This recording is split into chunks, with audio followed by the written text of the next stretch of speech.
महत्वाकांक्षाएं राष्ट्र हित से बड़ी थी। आगे बढ़ते हैं। बिहार के एसआईआर मुद्दे पर सुप्रीम आदेश आया, जिसके बाद सियासत में भूचाल मच गया। आपको बता दें, एसआईआर पर सुप्रीम कोर्ट ने ठोक दिया कि सबसे बड़ा हथौड़ा। अब ना कोई नाम छुपेगा, ना कोई मतदाता बचेगा, ना छटनी से, और जो छूट गया उसकी वजह भी बतानी पड़ेगी इलेक्शन कमीशन को, वो भी जनता के सामने। ये सब सिर्फ लिस्ट नहीं, लोकतंत्र की असली परीक्षा है। सुप्रीम कोर्ट ने साफ कह दिया, हर नाम सामने लाओ और जो छूट गया है उसकी वजह भी बताओ। अब सवाल यह है, कितनों को जानबूझकर हटाया गया? पहला सवाल, किससे किससे राजनीतिक वजहों से गायब किया गया, और क्या इस चुनावी खेल में सत्ता से जुड़े लोगों का हाथ शामिल है? ये क्वेश्चन मार्क है। 65 लाख नाम, हां आपने सही सुना, 65 लाख मतदाताओं के नाम सार्वजनिक किए जाएंगे। नाम छूटा है, आप वजह बताइए। अगर आपका नाम वोटर लिस्ट से गायब है तो सरकार बताएगी क्यों। जिलेवार बूथवार पूरी लिस्ट। अब हर पंचायत भवन, हर ब्लॉक ऑफिस में दीवारों पर लटकेगी सच्चाई की ये लिस्ट। ईपीआईसी नंबर से ऑनलाइन चेक होगा। वोटर अब घर बैठे चेक करेंगे नाम है या नहीं है, और अगर नहीं है तो क्यों नहीं है। हर जानकारी अब वेबसाइट पर बिल्कुल खुलेआम आपको मिलेगी, और मीडिया में इसका जोरदार प्रचार भी होगा। बूथ लेवल ऑफिसर होंगे जिम्मेदार। अब जिम्मेदारी होगी उन अफसरों की जो लिस्ट बनाते हैं। अब वो खुद दिखाएंगे कौन छूटा, क्यों छूटा। आपको बता दें, सुनवाई के दौरान जस्टिस जे बागची ने सवाल उठाया कि जब सभी नाम बोर्ड पर चिपकाए जा सकते हैं तो वेबसाइट पर क्यों नहीं डाले जा सकते। एडवोकेट द्विवेदी ने दलील दी कि एक पुराने फैसले में मतदाता सूची को पूरी तरह सर्चेबल बनाने पर गोपनीयता संबंधी आपत्ति जताई गई थी। इस पर जस्टिस कान ने कहा कि खोज योग्य रूप में जानकारी देना ठीक है। उन्होंने बताया कि बूथ लेवल ऑफिसर यानी बीएलओ के मोबाइल नंबर वेबसाइट पर डाले जाएंगे, जिसे जस्टिस कांत ने अच्छा कदम माना। वरिष्ठ अधिवक्ता वृंदा ग्रोवर ने सुझाव दिया कि सूची मशीन रीडेबल होनी चाहिए, क्योंकि पहले एक घोटाला सामने आ चुका है। वरिष्ठ अधिवक्ता गोपाल एस ने बताया कि सूची का फॉर्मेट बदल दिया गया है। इस पर जस्टिस कांत ने दोहराया, ये खोज योग्य होना चाहिए। अदालत ने चुनाव आयोग को इस पर 3 दिन का समय दिया। कुछ राजनीतिक प्रतिक्रिया है इस पूरे मामले पर, सुनाते हैं। इलेक्शन कमीशन ऑफ इंडिया का गाइडलाइन से हर स्टेट में इलेक्शन ऑफिसर होते हैं, वो तो स्टेट गवर्नमेंट का अधीन ही होते हैं। चीफ इलेक्टोरल ऑफिसर से लेकर के जो डिस्ट्रिक्ट का ऑफिसर होते हैं, डीएम कलेक्टर होते हैं, वो स्टेट गवर्नमेंट के अंदर ही होते हैं। सिर्फ वो इलेक्शन कमीशन के बिहाफ से इलेक्टोरल रोल प्रिपेयर करते हैं।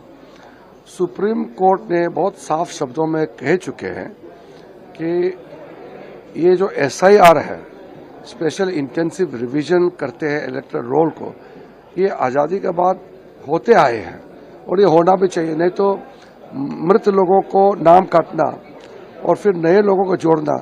अब राहुल गांधी चाय पीने के नाटक क्यों करते हैं? वो ऐसे मृत नाम को हटाने के लिए ही तो ये एसआईआर करते हैं। नए जो 18 साल होते हैं उसको जोड़ना, और जो इस दुनिया में नहीं है या उस जगह से लोग छोड़ के चले गए हैं उसका नाम काटना, ताकि इलेक्टोरल रोल साफ हो। इसी के लिए तो एसआईआर किया जा रहा है। उसका समझ में नहीं आता है क्या?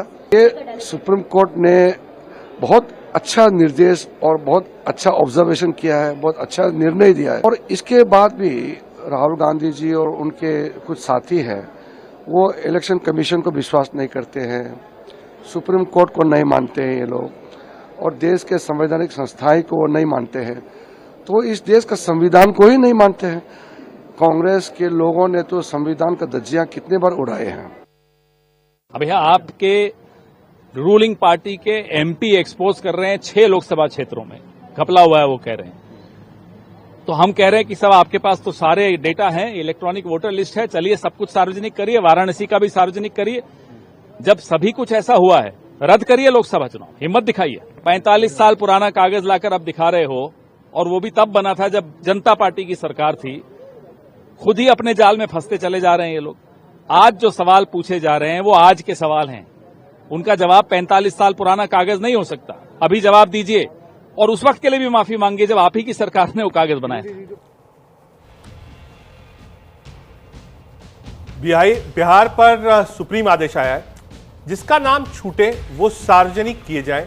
लिस्ट में नाम छूटने का कारण भी बताएं। 65 लाख लोगों के नाम सार्वजनिक किए जाएं। छूटे हुए वोटर्स के नाम वेबसाइट पर डाले जाएं। जिलेवार हर बूथ के मतदाताओं के नाम भी डाले जाएं। ईपीआईसी नंबर के जरिए चेक किया जा सकेगा। लिस्ट में नाम ना रखने का कारण भी लिखा जाए। वेबसाइट के बारे में मीडिया में व्यापक प्रचार किया जाएगा। आधार कार्ड से वोटर अपना दावा कर सकते हैं। इस बात का पब्लिक नोटिस भी जारी किया जाए। बूथ लेवल ऑफिसर छूटे नामों की लिस्ट दिखाएं। लिस्ट को पंचायत भवन ब्लॉक ऑफिस में लगाना पड़ेगा आपको। इस पूरे मुद्दे पर आज तेजस्वी यादव ने प्रेस कॉन्फ्रेंस करी थी। क्या कुछ कहा था उन्होंने? दूसरा, जो 65 लाख मतदाताओं का नाम जो काटा गया, जो हमारी पुरानी मांग थी कि सूचीबद्ध तरीके से बूथ वाइज कौन शिफ्टेड है, किनको डेथ माना गया है, कौन रिपीटेड वोटर्स हैं, कौन अनट्रेसेबल हैं, उसकी सूची जो है हर बूथ वाइज लगाई जाए। और विशेष तौर पे कारण भी बताओ कि कौन सा वोटर जो 65 लाख में है वो तुमने डेथ पाया है, रिपीटेड पाया है, अनट्रेसेबल पाया है। इसका कैटेगरिकली आप जो है बूथ वाइज जो है आप लगाइए। और वेबसाइट पे भी जो डेटा जो है 65 लाख का, उसको जो है अपलोड कीजिए। फालतू बात तो राहुल गांधी करते ही रहते हैं। अब तो सुप्रीम कोर्ट ने भी कह दिया कि चुनाव आयोग का अधिकार है। अगर 7.9 करोड़ में से लगभग 7.5 करोड़ लोगों ने पूरा भर दिया तो इनको परेशानी क्या है? ये राहुल गांधी को कोई चिट पकड़ाता है। और आज मैं कहना चाहता हूं, राहुल गांधी एक गाली देते हैं फिर भाग जाते हैं। राफेल में उठाए, सुप्रीम कोर्ट ने कुछ गड़बड़ी नहीं पाया। इन्होंने कहा सुप्रीम कोर्ट ने सही पाया तो बाद में माफ़ी मांगे। याद होगा पिगासिस फ़ोन को लेकर बहुत हल्ला किया था। सुप्रीम कोर्ट ने कहा जिनको लगता है कि मेरे फ़ोन पिगासिस में स्पाईवेयर होता है वो अपना फ़ोन दे दें। इन्होंने कोई फ़ोन नहीं दिया। अब देखिए ये शुरू किया है। चुनाव आयोग बार बार कह रहा है कानून के मुताबिक आप एफिडेविट पर अपनी बात कहिए, ताकि अगर गलत पाया गया तो कार्रवाई भी तो होगी ना। अब कहते हैं मैं एफिडेविट नहीं दूंगा। अब कह रहे हैं मैं मरे हुए लोगों के साथ। अरे अगर मान लीजिए कुछ लोग ऐड हो गए हो, हट जाएंगे। 1-1.5 महीना का समय है कि नहीं पूरा करेक्शन करने का? अभी तो ऑब्जेक्शन का स्टेज है। तो ये जो पूरा मामला है, एक सीधी बात आती है, राहुल गांधी को अगर वोट नहीं मिलता तो हम क्या करें? राहुल गांधी की पार्टी बार बार हारती है तो हम क्या करें? तो इसके पीछे उनकी एक खींच है कि देश को चलाने का ठेका तो हमारे परिवार को है। मोदी जी कहां से आ गए? तो राहुल गांधी जी, मोदी जी और भाजपा भी लंबा चलेगी। बिहार में चुनाव है, इसलिए राजनीतिक दलों की प्रतिक्रियाएं आ रही। क्या कुछ कहा गिरिराज सिंह ने और मनोज झा ने इस पूरे मुद्दे पर, सुनाते हैं।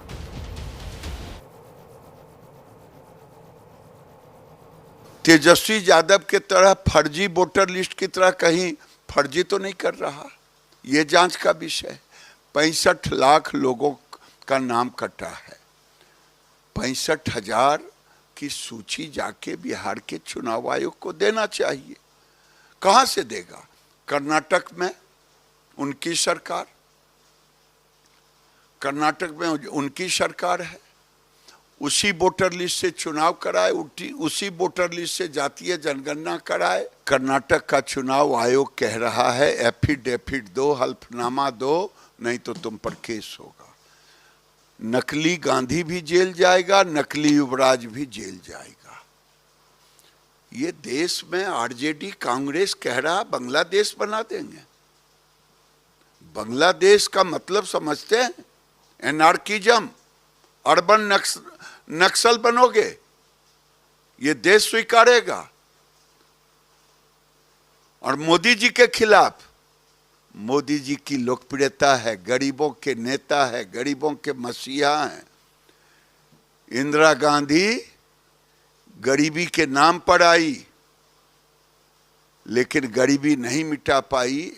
27 करोड़ गरीबों को निकाला, गरीबी रेखा से ऊपर किया, क्यों नहीं होगा? हाल में बिहार गए हैं आप, एक बार जाइए। जिस किसी ने सलाह दी थी एसआईआर करवाने की, उसने बीजेपी के खात्मे की कहानी लिख दी है।